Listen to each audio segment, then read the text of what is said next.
মায়ের চোখে ঝরলে পানি আল্লাহর আরশ কাঁইপা যায়। কান্দে না যেন মায়, কান্দে না যেন মায়। এই জন্য আল্লাহর ইবাদতের পরেই আল্লাহ রাব্বুল আমিন পিতামাতার খেদমতের কথা বলেছেন। وَقَضَى رَبُّكَ أَلَّا تَعْبُدُوا إِلَّا إِيَّاهُ وَبِالْوَالِدَيْنِ إِحْسَانًا। আল্লাহ বললেন আমার চূড়ান্ত ফয়সালা কেবলমাত্র আমি আল্লাহর ইবাদত করবা, আর আমার ইবাদতের পরে তোমরা তোমার পিতামাতার খেদমত করো।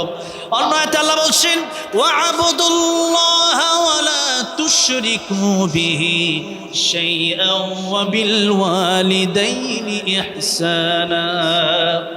আমি আল্লাহর ইবাদত করব, আমি আল্লাহর সাথে কাউকে শরীক, আর আমি আল্লাহর ইবাদতের পরে তোমরা তোমার পিতামাতার খেদমত করো। আর আল্লাহর নবীকে জিজ্ঞাসা করা হলো ইয়া রাসূলুল্লাহ, আমি সবচেয়ে বেশি ভালো আচরণ কার সাথে করবো? নবীজি বললেন তোমার মায়ের সাথে। এরপর আবার জিজ্ঞাসা করেন এরপর ইয়া রাসূলুল্লাহ এরপর কার সাথে? নবীজি বললেন তোমার মায়ের সাথে। ইয়া রাসূলুল্লাহ কার সাথে করব? এরপরে নবীজি বললেন তোমার মায়ের সাথে। তিনবার মায়ের কথা বলার পরে নবীজিকে জিজ্ঞাসা করা হলো ইয়া রাসূলুল্লাহ এরপরে আমি কার সাথে উত্তম ব্যবহার করব? কে সবচেয়ে বেশি হকদার আমার উত্তম ব্যবহার পাওয়ার? নবীজি বললেন তোমার বাবার। তিনবার মায়ের কথা বলে এরপরে আল্লাহ বাবার কথা বলে নারীদের সম্মান বাড়ালেন না কমালেন? বাড়াই দিলেন। সেই জন্য মায়ের সম্মান আল্লাহ নবী বাড়াই দিলেন। আল্লাহ নবী বুঝাই দিলেন ও পৃথিবীর মানুষেরা, নারী শুধু ভোগের সম্পত্তি নয়, বরং নারীদের পেট থেকে এই পৃথিবীর শ্রেষ্ঠ নবীগণ এসেছে। এমনকি মারিয়াম আলাইহিস সালাম, যার নামে কোরআন শরীফে সূরা আল্লাহ দিয়ে দিলেন, নারীর সম্মান বাড়ায় দিলেন। কোরআন শরীফে সূরা নিসা আল্লাহ রাব্বুল আমিন দিয়ে দিলেন। সূরাতুর রিজাল কি কোরআন শরীফে আছে নাকি? সূরাতুর রিজাল কোরআন শরীফে আছে? পুরুষের নামে আছে নাই? সূরাতুন নিসা আছে না নাই? সূরাতুন নিসা আছে, কিন্তু সূরাতুর রিজাল নাই। পুরুষের নামে সূরা নাই, কিন্তু নারীর নামে আল্লাহ সূরা দিয়া নারীদের মর্যাদা বাড়ায় দিলেন। সুবহানাল্লাহ। মারিয়াম আলাইহিস সালাম, ওনার নাম নিয়ে আল্লাহ সূরা নাজিল করলেন, অথচ কোনো পুরুষের নামেও সূরা নাই। একদিকে পুরা নারী জাতির নাম নিলেন, অপরদিকে একজন স্পেশাল নারীর ব্যাপারে আল্লাহ রাব্বুল আমিন সূরা নাজিল করে দিলেন।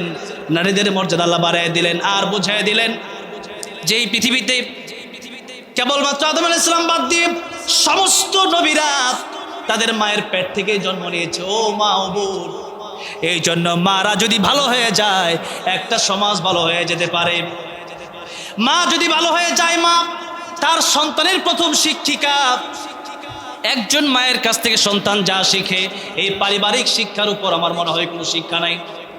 এই জন্য মা যদি ভালো হয়, সেই মায়ের গর্ভ থেকে আব্দুল কাদের জিলানী বের হয়, সেই মায়ের গর্ভ থেকে আশরাফ আলী থানভী বের হয়, সেই মায়ের পেট থেকে মাহমুদুল হাসান দেওবন্দি রহমতুল্লাহ আলাইহি বের হয়, সেই মায়ের পেট থেকে আল্লামা আহমদ শফী বের হয়, আল্লামা জুনায়েদ বাবনগরী বের হয়, আল্লামা সাইদির মতো আলেম বের হয়।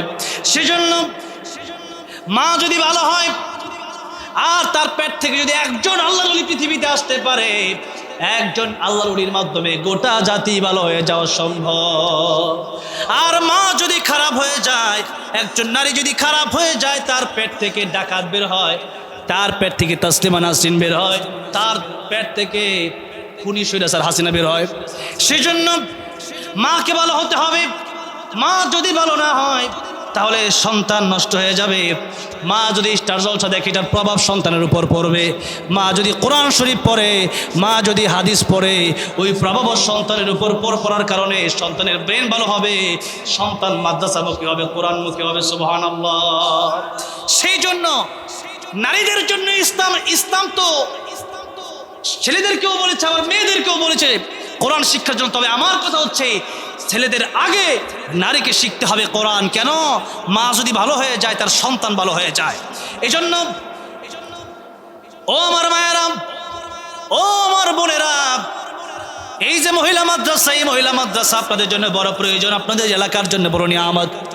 সেই জন্য মেয়ে যদি হয় কমপক্ষে কোরআন শিখান, আদব আখলাক শিখান, তরবিয়ত শিখান, এরপরে তাকে অন্য কিছু আপনি বানান, তাতে কোনো সমস্যা নাই, কিন্তু প্রাথমিকভাবে আল্লাহর ভয় তার অন্তরে আপনাকে ঢুকাই দিতে হবে।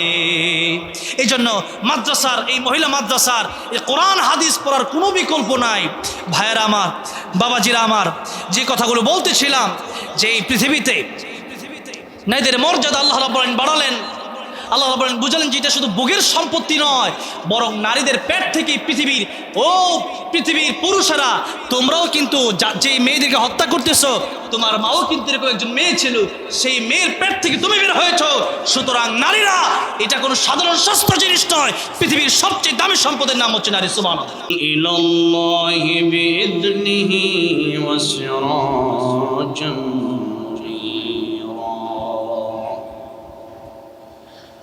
أما بعد فقد قال الله تعالى في كلامه المجيد وفي فرقانه الحميد أعوذ بالله من الشيطان الرجيم بسم الله الرحمن الرحيم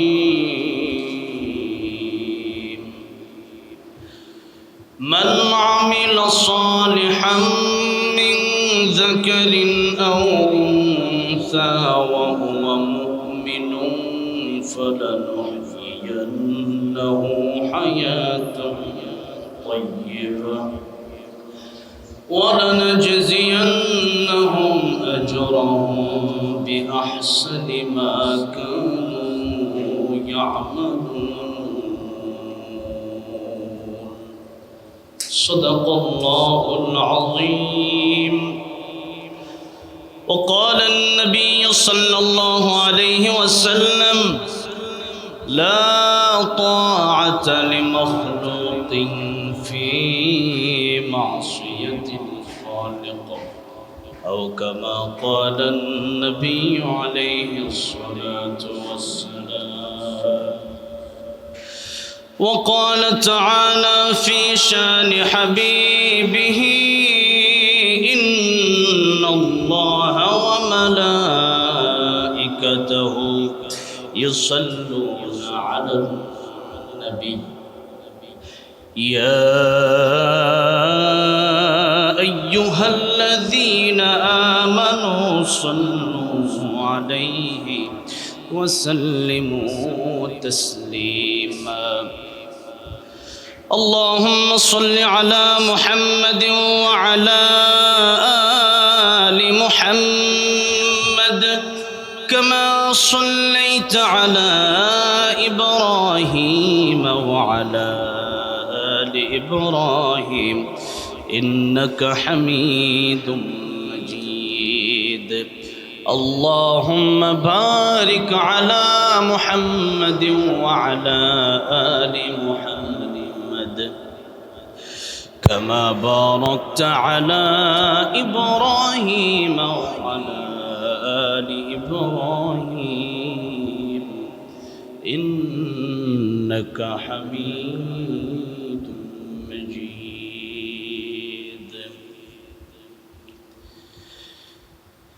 ঢাকা খিলক্ষেত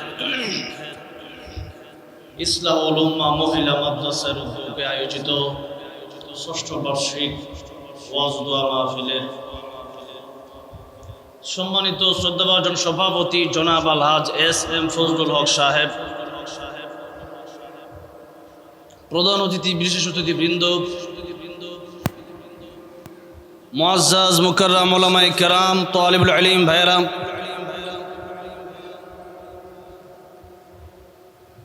পর্দার অন্তরালের মা ও বোনেরা, আজকের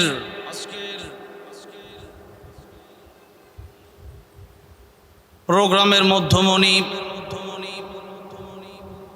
বাংলাদেশের লক্ষ লক্ষ সাধারণ মানুষ, যাদের কাছ থেকে জ্ঞান নেয়, তরবিয়ত নেয়ার মধ্যে অন্যতম পীর সাহেব উজানি আল্লামা এহতেরামুল হক দামাত বারাকাতুহুম হাফিজাহুল্লাহ, প্রধান আলোচক কলরব শিল্পী গোষ্ঠীর সম্মানিত নির্বাহী পরিচালক মুফতি সাইদ আহমদ দামাত বারাকাতুহুম, এবং আর আলোচনা রাখবেন অত্যন্ত শ্রদ্ধেয় সুদূর সিরাজগঞ্জ থেকে তিনি আসছেন, আমাদের অত্যন্ত পরিচিত ব্যক্তিত্ব মাওলানা হেদায়েতুল্লাহ নুরি দামাত বারাকাতুহুম সহ অন্যান্য ওলামায়ে কেরামগণ। ইসলাহুল উম্মাহ মহিলা মাদ্রাসা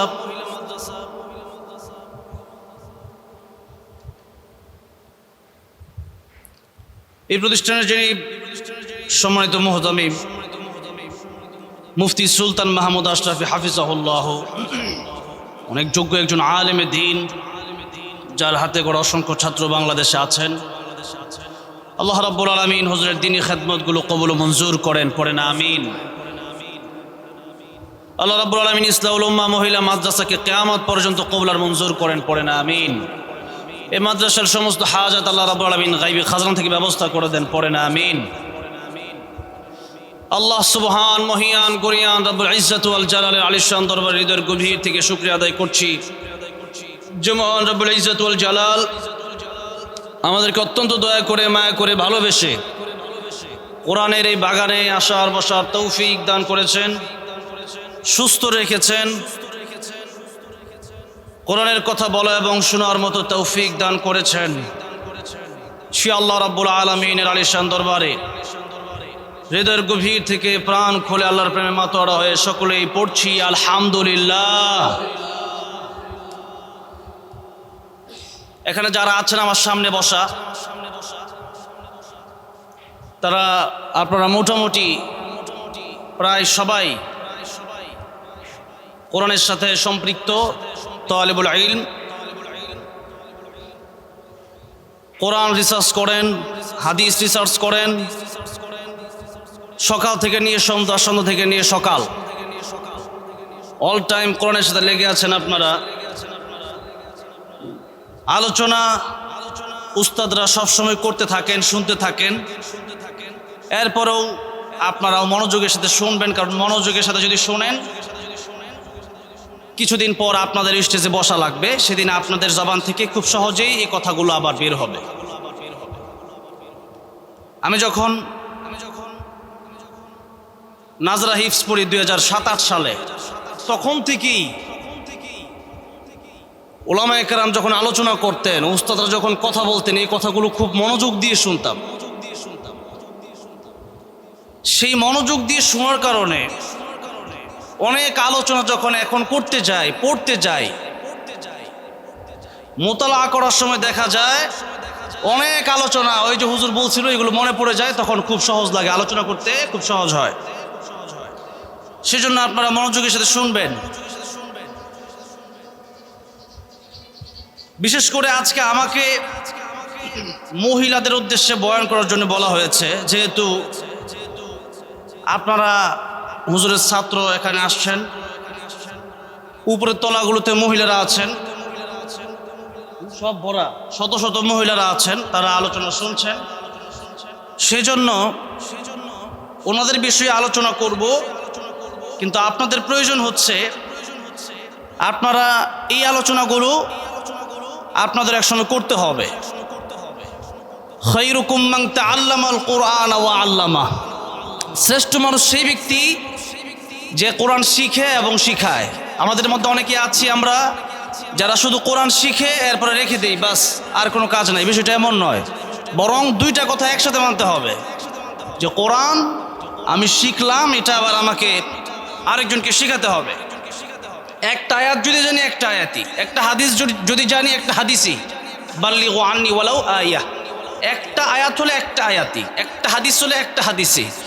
যে যতটুকু জানবো ততটুকু আমরা নিজে আমল করে অপরকে আমরা এটা আবার শেখানোর চেষ্টা করব।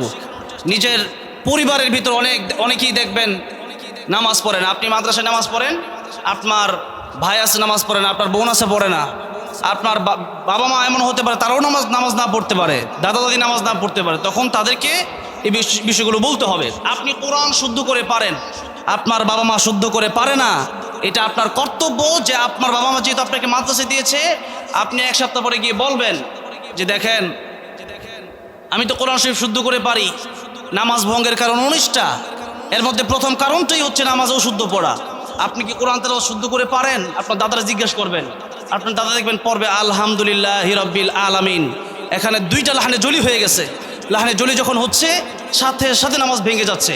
আর যার নামাজ হয় না সে কিয়ামতের ময়দানে কি হিসাব দিবে? কিয়ামতের ময়দানে সর্বপ্রথম কিসের হিসাব হবে? নামাজের হিসাব হবে। নামাজের হিসাব দিতে গিয়ে ধরা খাবে যারা কোরআন সঠিকভাবে শিখে নাই, চাই পুরুষ হোক চাই মহিলা হোক। কোরআন যারা সঠিক তিলাওয়াত করতে পারে তাদের নামাজ হয় না। সুতরাং নামাজ যদি না হয় কিয়ামতের ময়দানে প্রথম হিসাব দিতে গিয়ে ধরা খাবে। রাসূলুল্লাহ সাল্লাল্লাহু আলাইহি সাল্লাম বলেছেন, যে ব্যক্তি নামাজের হিসাব দিতে ধরা খেয়ে যাবে সে সব জায়গায় ধরা খাবে, আর যে নামাজে পার পেয়ে যাবে সে সব জায়গায় পার পেয়ে যাবে। সুবহানাল্লাহ। এই জন্য আমরা যা শিখবো তা আবার নিজের পরিবারকে আমরা বোঝানোর চেষ্টা করব।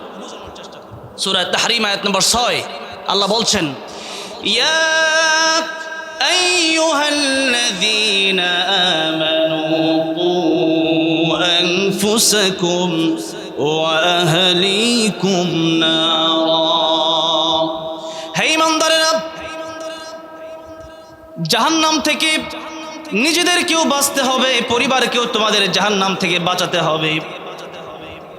যার অধীনে যে ব্যক্তি আছে, বাবার অধীনে যদি সন্তান থাকে, আবার সন্তান সে কোনো কিছু শিখলো, কোরআন শিখলো, দ্বীনের তালিম শিখলো, সে বিষয়টা আবার তাকে তার পরিবারকে শিক্ষা দিতে হবে। জাহান্নাম থেকে যেভাবে বাঁচানো যায় ওভাবে বাঁচানো লাগবে, না হলে কিয়ামতের ময়দানে সন্তানের ব্যাপারে বাবাকে জিজ্ঞেস করা হবে, মাকে যেমন জিজ্ঞেস করা হবে। আপনি কোরআন শিখলেন, আপনার ভাই কোরআন পারে না, আপনার বোন কোরআন পারে না, আপনার পরিবারের কেউ কোরআন পারে না, নামাজ পড়ে না, আপনি তাকে বললেন না, সেজন্য কিয়ামতের ময়দানে আপনাকে জাহান্নামে যাওয়া লাগতে পারে। আপনি বললেন না সেজন্য। এই জন্য আল্লাহ বলছেন, নিজে জাহান্নাম থেকে বাঁচো, পরিবারকে জাহান্নাম থেকে বাঁচাও।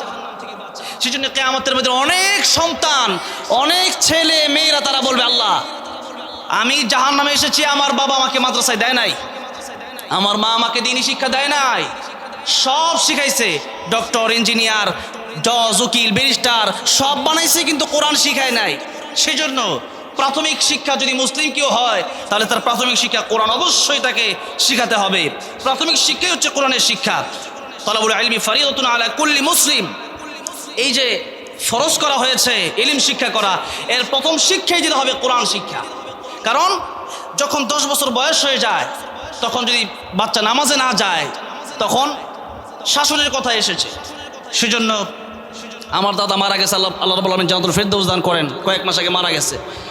আমাদের গোটা ফ্যামিলি না, শুধু আমাদের পুরো বাড়িতে যারা আছে নামাজ না পড়ে এই বাড়িতে থাকবে, নামাজ পড়বে না, তা হতে পারবে না।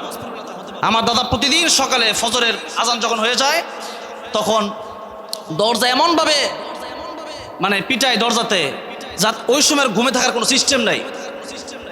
এটাই সিস্টেম হবে ফজরের সময়। যারা মহিলারা আছেন, ফজরের সময় যখন কেউ উঠতেছে না, তখন অনেক মহিলা আছে বয়স হয়ে গেছে, সন্তানের 14 বছর, 15, 16, এমনকি 20 বছর হয়ে গেছে, অনেকের অনেক সন্তান যারা স্কুলে পড়ে, তখন ঘুমায় আছে। আপনি কি করতেছেন? আপনি আর তাকে ডিস্টার্ব করার মনে করতেছেন, তাকে ডাক দিলে ডিস্টার্ব ফিল হবে। নাউযুবিল্লাহি মিন যালিক। আপনি যদি এমনটা ধারণা করতেন, এমনটা যদি দেখতেন যে আপনার বাচ্চার শরীরে, আপনার ছেলে অথবা মেয়ের শরীরে কেউ আগুন লাগাই দিচ্ছে, তখন আপনি কি করতেন? তাকে জোরে জোরে ডাকতেন যে তোমার শরীরে আগুন লাগাই দেওয়া হলো, ওঠো। কিন্তু দুনিয়ার আগুনের চেয়ে জাহান্নামের আগুন যে হাজার হাজার গুণ বেশি কঠিন। সেই কঠিন আগুনে জ্বলতে হবে নামাজ না পড়ার কারণে। সেটাকে আপনার একটু চিন্তা হয় না যে নামাজের জন্য তাকে না ডেকে ডিস্টার্ব করছি না, বরং তাকে জাহান্নামের দিকে আমি ঠেলে দিচ্ছি। সেজন্য যেই মা বাবা চায় যে আমার সন্তান বড় হয়ে গেছে, এখন তাকে জাহান্নামের আগুন থেকে বাঁচাতে হবে, সেই জন্য তাকে কোরআন শিক্ষা দেয়, সেই জন্য তাকে নামাজের দিকে ধাবিত করে। ফজরের সময় হয়ে গেলে তাকে ডাক দেওয়াটা ডিস্টার্ব যেন মনে না করে, বরং তাকে জাহান্নামের আগুন থেকে বাঁচানোর জন্যই ও আহলিকুম নারা, নিজের পরিবারকে বাঁচানোর জন্য ডাকতে হবে। প্রিয় তালিবুল ইলম ভাইয়েরা আমার, প্রিয় মা বোনেরা, যে কথাগুলো বললাম এগুলো প্রাসঙ্গিক কিছু কথা বললাম, যে নিজে যা শিখবো অন্যকে এটা পৌঁছায় দেবো ইনশাল্লাহ, তাহলে কিয়ামতের ময়দানে আমি পার পেয়ে যাবো ইনশাআল্লাহ। প্রিয় তালিবুল ইলম ভাইয়েরা, প্রিয় মা ও বোনেরা, আপনাদের উদ্দেশ্যে সূরাতুন নাহাল, সূরা নাহাল এর 97 নম্বর আয়াতে কারিমা আপনাদের সামনে তেলাওয়াত করেছি। রাসূল করিম সাল্লাল্লাহু আলাইহি সাল্লামের একখানা হাদিস শরীফ পাঠ করেছি। এই আয়াতের ভিতরে আল্লাহ রাব্বুল আলামিন কি বললেন তা আগে একটু বোঝার চেষ্টা করি। আল্লাহ রাব্বুল আলামিন বললেন, মান আমিলা সালিহান মিন যাকারিন আও উনসা وهو مؤمن فلنحيينه حياة طيبة ولنجزينهم أجرهم بأحسن ما كانوا يعملون।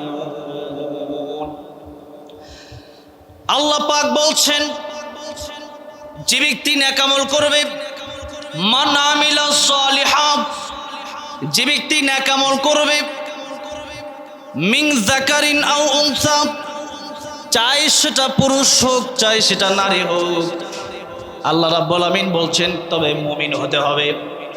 মুমিন না হয়ে যদি কোনো কেউ নেক আমল করে, ঈমানই নাই, তাহলে সেই নেক আমলের কোনো দাম নাই।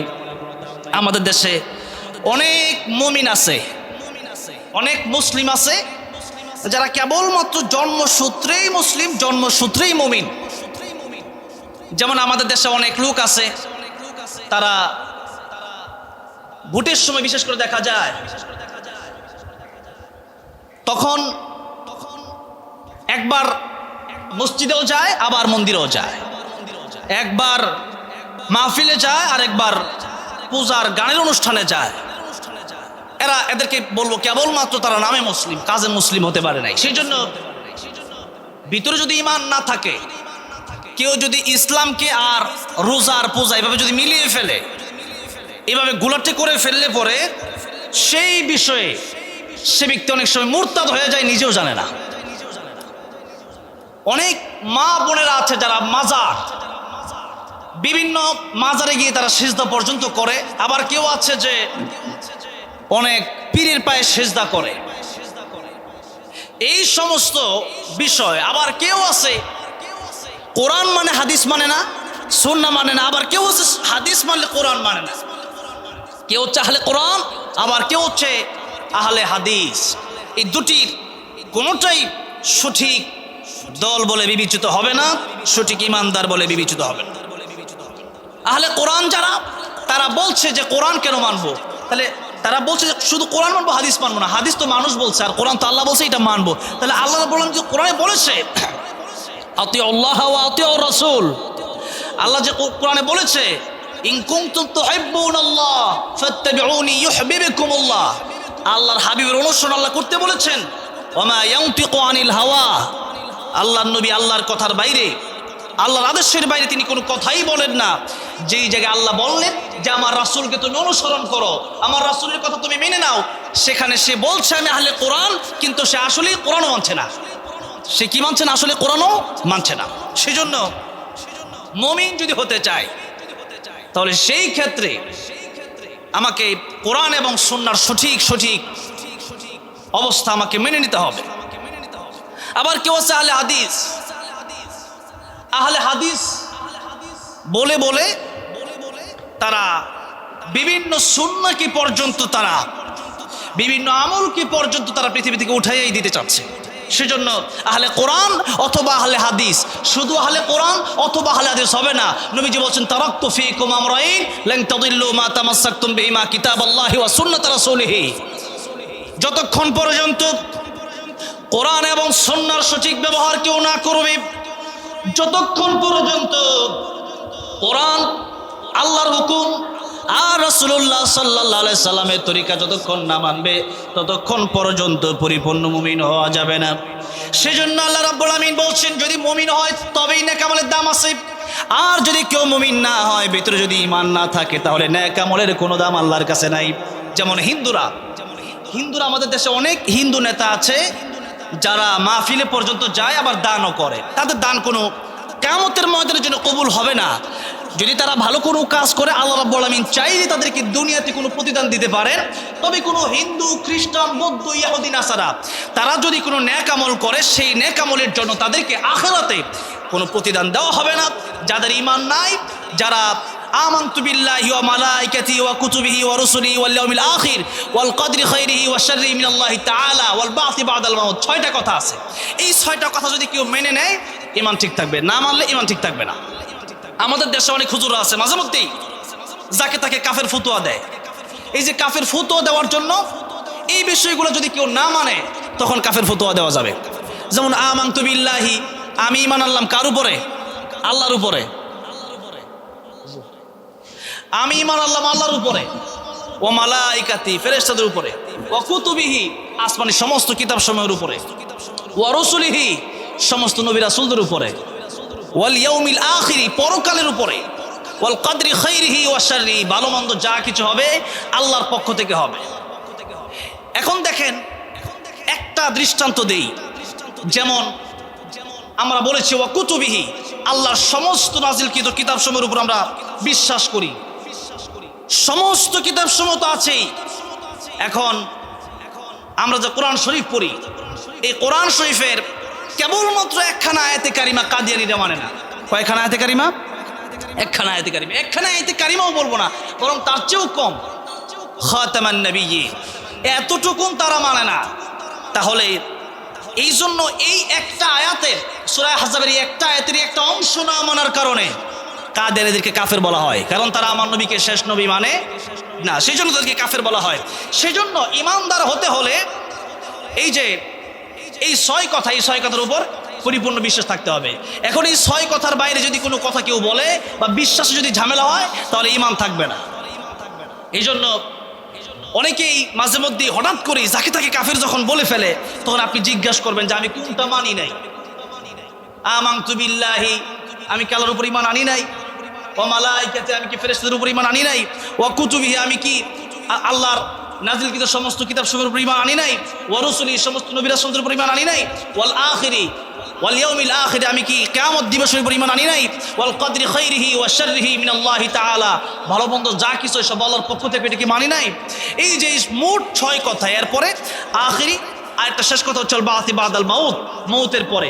এই 2টা কথাকে অনেকে সমষ্টিভাবে এক করেছেন, সেজন্য মূলত 6টা কথা। তখন জিজ্ঞাসা করতে হবে আমি কোনটা মানি নাই। একটা যদি কেউ না মানে ঈমান থাকবে না। এখন কথা হচ্ছে যে আমি কেবলমাত্র এক আল্লাহর উপর ঈমান আনলাম, এরপরেও যদি কেউ শিরিক করে, একবার মসজিদে যায় আরেকবার মন্দিরেও যায়, আল্লাহকেও বিশ্বাস করে, আবার সেই দুর্গাকেও সে মনে করে যে সেও একটা খোদা হতে পারে, আবার কেউ দেখা গেছে যে আল্লাহর কাছেও চায়, আবার মাজারে গিয়েও চায়, এই সমস্ত কার্যকলাপ করলে পরে সে ব্যক্তির ঈমান আর থাকে না। সে ব্যক্তি যত নেক আমল করবে সেই নেক আমল কবুল হবে না। সেই জন্য আল্লাহ বলছেন মান আমিলা সালিহাম মিন যাকারিন আও উনসা ওয়া হুয়া মুমিন, কেউ যদি নেক আমল করে, যে ব্যক্তি নেক আমল করবে সে পুরুষ হোক আর নারী হোক, আল্লাহ বলছেন যদি মুমিন হয়, মুমিন হলে নেক আমলগুলো আমি আল্লাহ রাব্বুল আমিন প্রত্যেককে বদলা দেব। আর 2টা পুরস্কার দেব। আল্লাহ বলছেন একটা পুরস্কার দুনিয়াতে, আরেকটা পুরস্কার আমি আল্লাহ রাব্বুল আমিন দেব আখিরাতে। দুনিয়ার পুরস্কার হলো ফালানুহিয়ান্নাহু হায়াতান তাইয়্যিবা, দুনিয়াতে তাকে আমি হায়াতে তাইয়্যিবা দান করব, একটি উত্তম জীবন দান করব, যে জীবন পেলে সে শান্তিতে থাকবে। আর পরকালে আমি আল্লাহ রাব্বুল আমিন তাকে জান্নাতের মেহমান বানায় দেব। সেজন্য আল্লাহ রাব্বুল আমিন যে আয়াত বললেন, আমি কেন পড়লাম, যেহেতু মহিলাদের উদ্দেশ্যে বয়ান, সেজন্য এই আয়াতখানা পড়লাম। আল্লাহ রাব্বুল আমিন এই যে মহিলাদের ব্যাপারটা এখানে বললেন, আল্লাহ বলেন মিন যাকারিন আও উনসা, পুরুষ হোক আর নারী হোক, যে ব্যক্তি হোক না কেন, নারী পুরুষ যখন ইবাদত করবে সওয়াবের বেলায় কাউকে কোনো কম দেওয়া হবে না, বরং নারী যেমন সওয়াব পাবে পুরুষও তেমন সওয়াব পাবে, পুরুষও যেমন সওয়াব পাবে নারীও তেমন সওয়াব পাবে। তাহলে ইবাদতের অধিকারের বেলায় আল্লাহ রাব্বুল আমিন নারীকে অধিকার দিয়েছে কি দেন নাই? দিয়েছেন। তাহলে আল্লাহ রাব্বুল আমিন বলছেন মিন যাকারিন আও উনসা, নারী হোক পুরুষ হোক, পুরুষ হোক বা নারী হোক, ইবাদতের বেলায় আমি কমতি দেব, কম দেব না, বরং যে ইবাদত করবে সেই ইবাদতের প্রাপ্য নেকি আমি আল্লাহ রাব্বুল আমিন তাকে দিয়ে দেব। আজকে সমাজে অনেকেই ইসলামের বাইরে গিয়ে শাহবাগী বা নাস্তিকরা, যারা আল্লাহর কোরআনের বিরোধিতা করে, যারা নারীদের অধিকার যারা রক্ষা করতে চায়, এদের একটু কোরআন জানা দরকার, এদের একটু সুন্নাহ জানা দরকার। যখন আল্লাহ রাব্বুল আলামিন কোরআন শরীফ নাজিল করেছেন, তখনই এই পৃথিবীতে যদি কারণ মেয়ে সন্তান জন্ম হতো, তখন এটাকে তারা ঘৃণার চোখে দেখত। কিসের চোখে? ঘৃণার চোখে। আল্লাহ রাব্বুল আলামিন সূরা নাহলের 58 নম্বর আয়াতে বলছেন, ওয়া ইযা বুশিরা আহাদুহুম বিল উনসা যাল্লা ওয়াজহুহু মুসওয়াদ্দাও ওয়া হুয়া কাযীম। যখন তাদের কাউকে কন্যা সন্তানের সুসংবাদ দেওয়া হয়, তখন তাদের মুখ কালো হয়ে যায় এবং তারা মনক্ষুণ্ণ হয়। তারা বলতে থাকে, আরে এটা কি হলো, আমার কন্যা সন্তান হয়েছে। কারণ কি? তখন কন্যা সন্তান মানেই তারা ভাবতো যেটা কেবলমাত্র ভোগের একটা জিনিস, এছাড়া কিছু না। সেই জাহিলি যুগে আমার নবী হাদিস শরীফ বর্ণনা করলেন, আল জান্নাতু তাহতা আকদামিল উম্মাহাত। আর এই নারী তো করুপ, শুধুমাত্র ভোগের জিনিস নয়, শুধুমাত্র ভোগের জন্য আল্লাহ রাব্বুল আলামিন দেয় নাই। আল্লাহ রাব্বুল আলামিন এই নারী জাতির পায়ের নিচে, মায়ের পায়ের নিচেই আল্লাহ রাব্বুল আলামিন সন্তানের জন্য বেহেশত রেখে দিয়েছেন। সুবহানাল্লাহ। সেজন্য যেই মুহূর্তে এই পৃথিবীতে সন্তান যখন হতো, তারা আগুন দিয়ে পোড়ায়ও মেরে ফেলতো। এর পরের আয়াতে আছে, আগুন দিয়ে পোড়ায় মেরে ফেলতো, কেউ বা জীবিত পুঁতে ফেলতো। আর কন্যা সন্তান হলে পরে মানুষের সামনে তারা মুখ দেখাতো না। আল্লাহ বলছেন, মানুষের সামনে তারা মুখ দেখাতো না। তারা চিন্তা করতো, আমার কন্যা সন্তান হয়েছে, এই কন্যা সন্তানকে কিন্তু কেউ নিবে, এই কন্যা সন্তানের সঙ্গে এই কন্যা সন্তানকে কেউ ভোগ করবে। সেজন্য একটা চিন্তায় তারা নারী হওয়া মানেই নিজেকে বদনসিব মনে করতো নিজেকে। সেজন্য আল্লাহ রাব্বুল আমিন বলছেন, আলা সাআ মা ইয়াহকুমুন। সেটা তো বড় নিকৃষ্ট ফয়সালা ছিল, সেটা তো বড় নিকৃষ্ট ফয়সালা ছিল। আমি আল্লাহ রাব্বুল আমিন এই দুনিয়াতে নারীদের সম্মান দিয়ে দিলাম। নবীজি বললেন, এই দুনিয়ায় যত কন্যা সন্তান হবে তাদেরকে তোমরা গালমন্দ করো না, কারণ কন্যা সন্তানের পিতা আমি মুহাম্মদুর রাসূলুল্লাহ। নারীদের পিতা রাসূলুল্লাহ সাল্লাল্লাহু আলাইহি সাল্লাম দাবি করেন, আমি নারীদের পিতা, আমি কন্যাদের পিতা। তারা তাদের পর্দায় না থাকার কারণে ১৫০০ বছর আগে আল্লাহ রাব্বুল আলামিন বলেছেন, তোমরা জাহেলি যুগের নারীদের মতো তোমরা রাস্তাঘাটে বেহায়া নারীদের মতো বের হইও না। এরপরে যদি আপনি বের হন, তাহলে আপনি জিনা ব্যভিচারের শিকার যদি হন, এরপরে আপনার যদি পর্দা না থাকে, তাহলে আপনাকে প্রথমে দোষী করা হবে, নারীকে প্রথম দোষী সাব্যস্ত করা হবে, কারণ আপনি পর্দা করলেন না কেন। এই জন্য মা বোনেরা, আপনাকে হিজাব আর পুরো শরীর ঢাকতে হবে, হিজাব দিয়ে চেহারা ঢেকে ফেলতে হবে। আপনার সৌন্দর্য যেন কেউ না দেখে, আপনার সৌন্দর্য আপনার স্বামী ছাড়া অন্য কেউ যদি দেখে, তাহলে আপনি ব্যভিচারের সম্মুখীন হতে পারেন। এই জন্য দুনিয়ার আইন যদি মানেন, দুনিয়ার নাস্তিক, দুনিয়ার উন্মত্তের কথা যদি আপনারা শুনেন, তাহলে বিপদে পড়ে যাবেন। কারণ তারা চায় আপনাদেরকে শেয়ালের মতো ভোগ করতে। যেখানে হিন্দুরা 1% সম্পত্তিও বাবার কাছ থেকে পাচ্ছে না, আপনি 1 ভাগ পাচ্ছেন। এরপরও যেহেতু হিন্দুরা আপনাকে নিয়ে, নাস্তিকরা আপনাকে নিয়ে এত কথা বলে, তার মানে বুঝতে হবে শুধুমাত্র নারীর জন্য এরা প্রতিবাদ করে না, বরং তাদের নিজের স্বার্থের জন্য তারা প্রতিবাদ করে আর মিছিল মিটিং করে। সেজন্য মা বোনেরা, তাদের কথায় আপনারা আকৃষ্ট হবেন না, ইমানকে হেফাজত করেন। ভাইয়েরা আমার মা বোনেরা, ভালো করে লক্ষ্য করে শুনেন। একদিকে পুরুষ, আরেকদিকে নারী। নারীকে আল্লাহ রাব্বুল আলামিন যদি একটা ভাগ দিয়ে দেন আর পুরুষ যদি 2 ভাগ দেয়, এখন তাদের প্রশ্ন হচ্ছে যে নারীকে 1 ভাগ কেন দেবে, পুরুষ 2 ভাগ কেন নেবে? আহারে কি দরদ তাদের! অথচ এই নারী যখন দর্শনের শিকার হয়, তারা কোনো কথা বলে না। এই নারী যখন রাস্তা দিয়ে যাওয়ার সময় যখন বিপদে পড়ে তখন তারা কোনো কথা বলে না। সেই জন্য বুঝতে হবে তাদের যে হিন্দুরা যেহেতু পাচ্ছেই না, নারীরা যেহেতু পাচ্ছে, এবার একটু বোঝা দরকার ইসলাম কি আসলে নারীদেরকে সমান দিয়েছে না কম দিয়েছে না অগ্রাধিকার দিয়েছে। আমি তো বলি যে কোরআন ইসলাম তো নারীকে পুরুষের চাইতে অগ্রাধিকার দিয়েছে। পুরুষ যদি 1 ভাগ পায়, নারী পাবে তার চেয়ে 3 গুণ বেশি। কিভাবে পাবে লক্ষ্য করুন, নারীরা 3 গুণ বেশি কিভাবে পাবে? প্রথমে একটা এক্সাম্পল দিতে চাই, সেটা ভালো করে শুনতে হবে। একজন বাবার যদি 2 জন সন্তান থাকে, এক সন্তানের বয়স 20 বছর, আরেক সন্তানের বয়স 8 বছর। এখন বলেন সন্তান যে 2 জন বাজারে 2 জনকে পাঠাচ্ছে, তোমরা 2 জন যাও বাসার জন্য বাজার করে নিয়ে আসো। বড় সন্তানকে দিলেন 500 টাকার নোট। এখন তো 500 টাকা দিয়ে বাজার হয় না, ধরেন 1000 টাকাই দিল, 1000 টাকার নোট।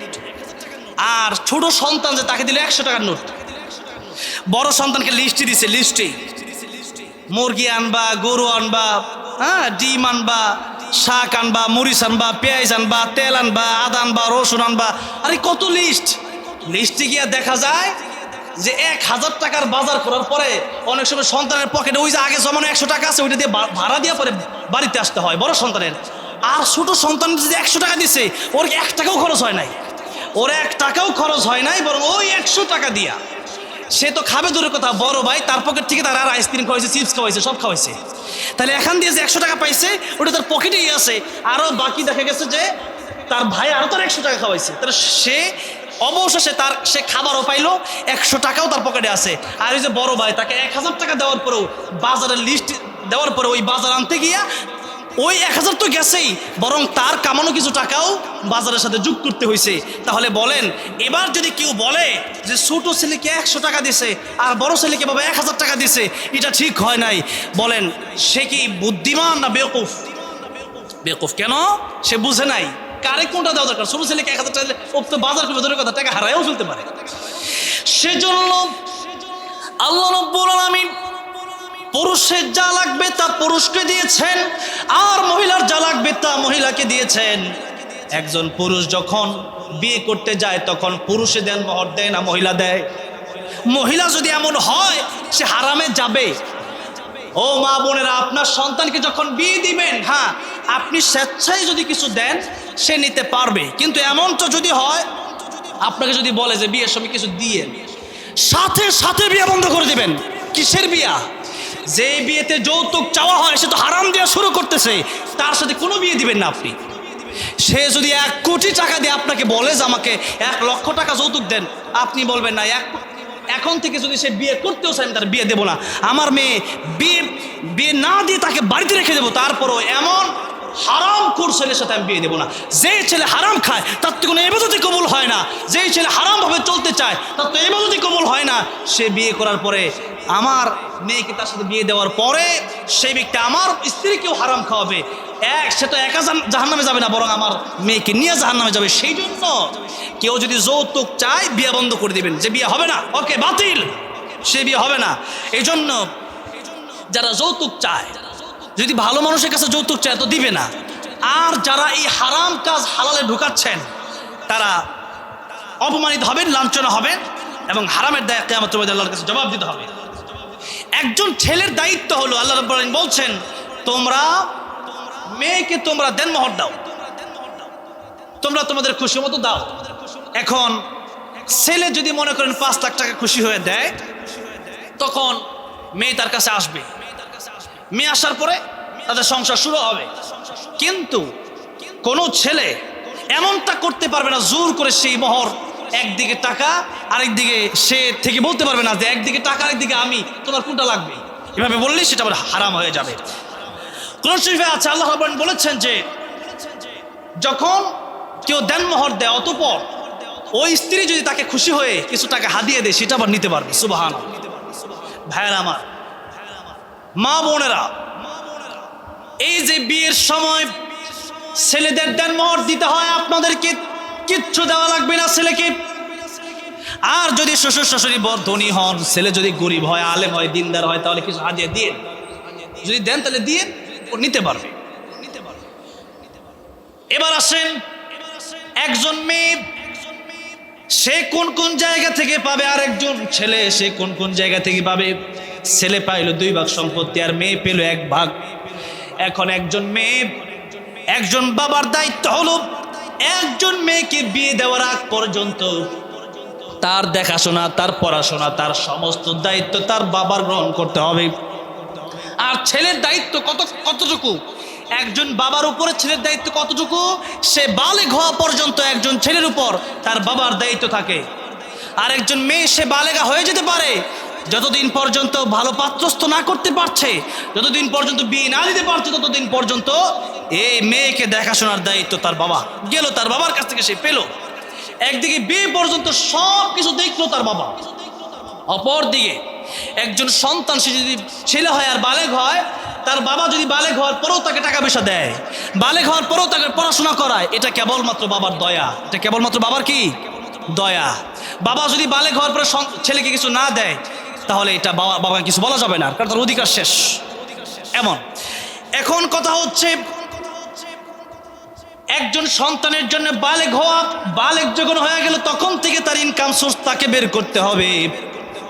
আর একজন মেয়েকে বালেগা হয়ে গেছে, বিয়ে এখনো দিতে পারে নাই, এখনো পর্যন্ত বাবা তাকে দেখতে হবে। আর এদিকে তো মেয়ে জিতে গেল, আবার অন্যদিকে ছেলেকে যে সম্পত্তি দেওয়া হলো সেই সম্পত্তি বিক্রি করে অনেক সময় মানুষ বিয়ে করে, বিয়ের সময় টাকা লাগে, সেই সন্তান বিভিন্ন ব্যবসা বাণিজ্য শুরু করতে টাকা লাগে, সংসার চালাতে টাকা পয়সা লাগে। কিন্তু যে মেয়েটা আরেকজনের করে বিয়ে দেওয়া হলো সেই মেয়ের কোনো খরচ করার দরকার নাই। ইসলাম বলে স্বামী তার সমস্ত খরচ বহন করবে। এতদিন দেখেছে বাবা, এখন স্বামী দেখবে, তাইলে বাবার কাছ থেকেও পাইলো, স্বামীর কাছ থেকেও পাইলো।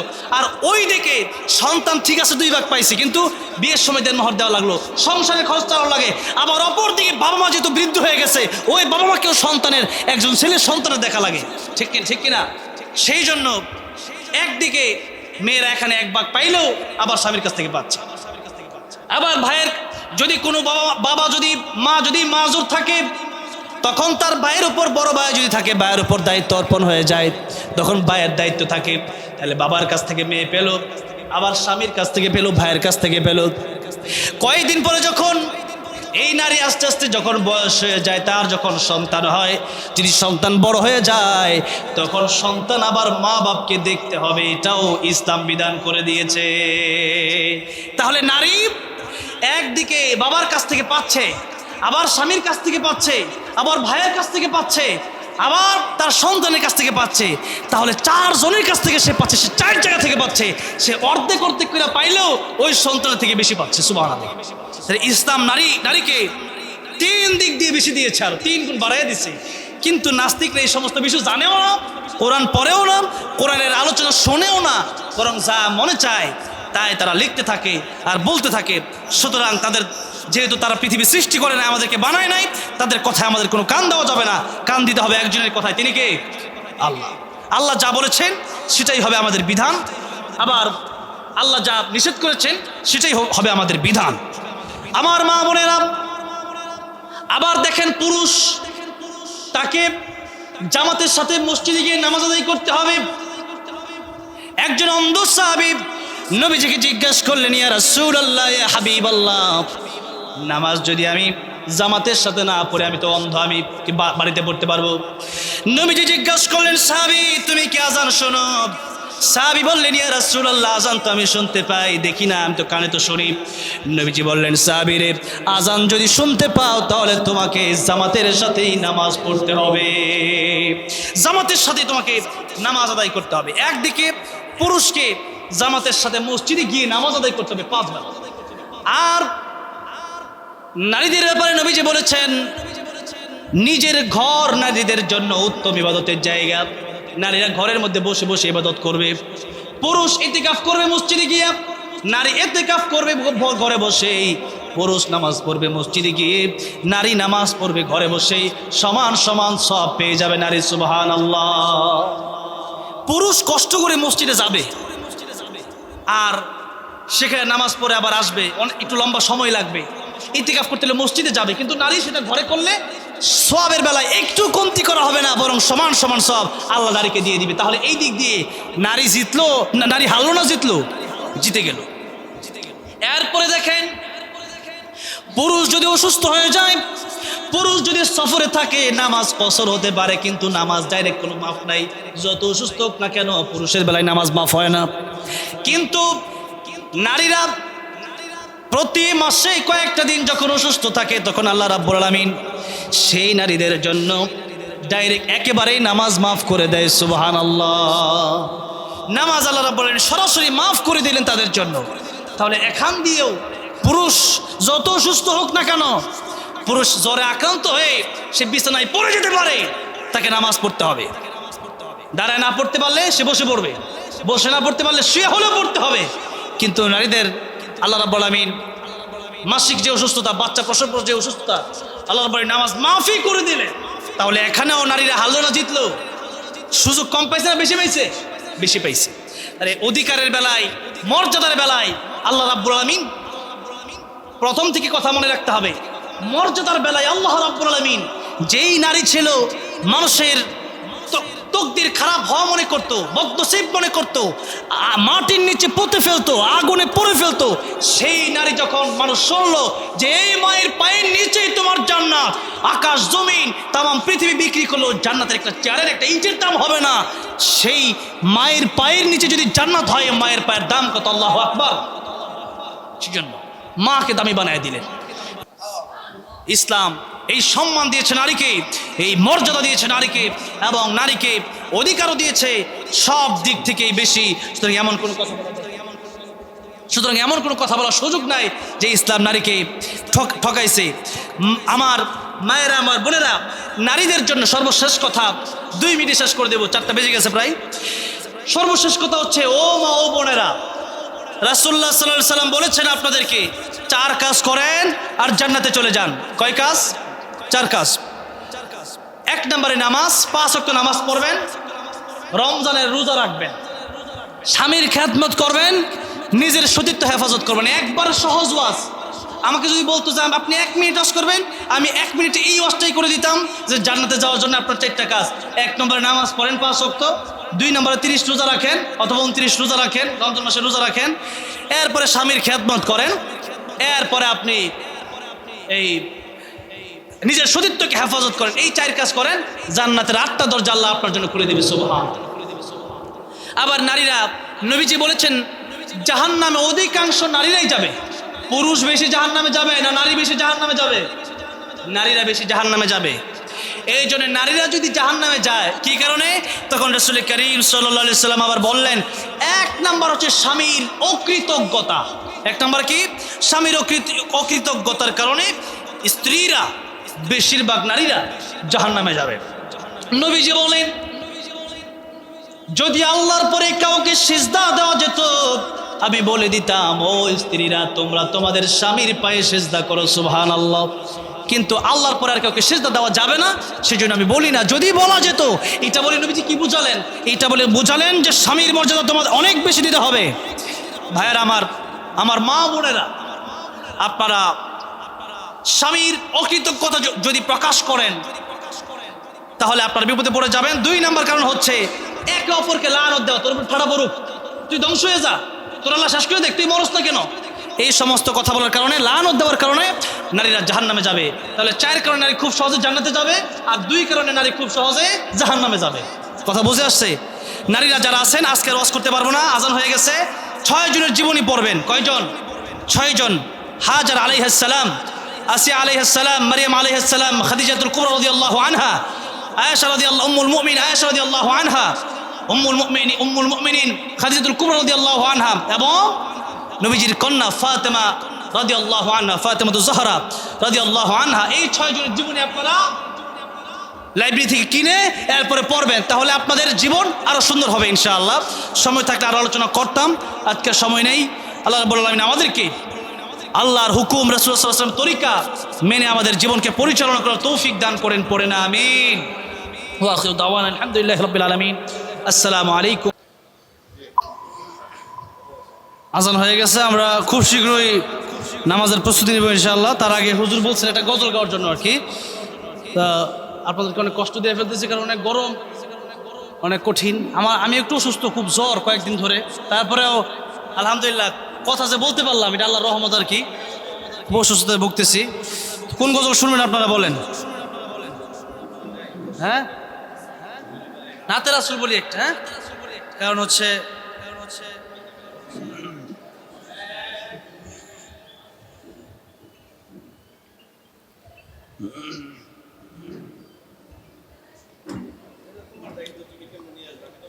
ছাত্র ভাইয়ারা, তাহলে ভাইয়ারা আপনারা অনেক সময় চুপ ছিলেন, একটু আমার সাথে একটু গাইতে হবে, ঠিক আছে ইনশাল্লাহ? আমি নবীজির পাগল, আমি মদিনার পাগল, আমি নবীজির পাগল, আমি মদিনার পাগল। মদিনারি ধুলবালি মোর, মদিনারি ধুলবালি মোর নয়নের কাজল। আমি নবীজির পাগল, আমি মদিনার পাগল, আমি নবীজির পাগল। একসাথে বলতে হবে। আমি নবীজির পাগল, আমি মদিনার পাগল, আমি নবীজির পাগল। আমার মনে নবী নবী, দুই চোখে মদিনার ছবি। আমার মনে নবী নবী, আমার মনে নাবি নাবি,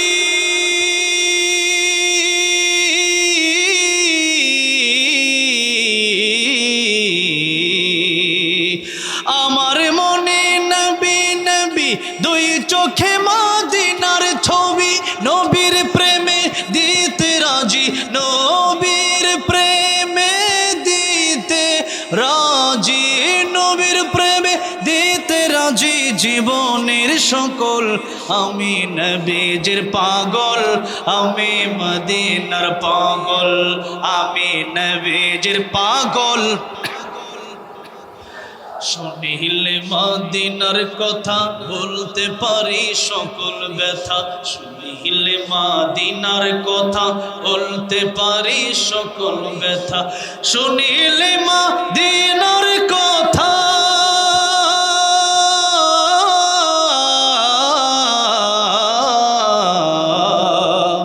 শুনিলে মদিনার কথা বলতে পারে সকল ব্যথা। বুকের ভেতর ভেসে ওঠে মন আনন্দের ঢল। আমি নবীজির পাগল, আমি মদিনার পাগল, আমি নবীজির পাগল। আমার রোগের সকল ওষুধ দয়াল নবীর সালাম দরুদ। আমার রোগের সকল ওষুধ দয়াল নবীর সালাম দরুদ। আমার রোগের সকল ঔষধ,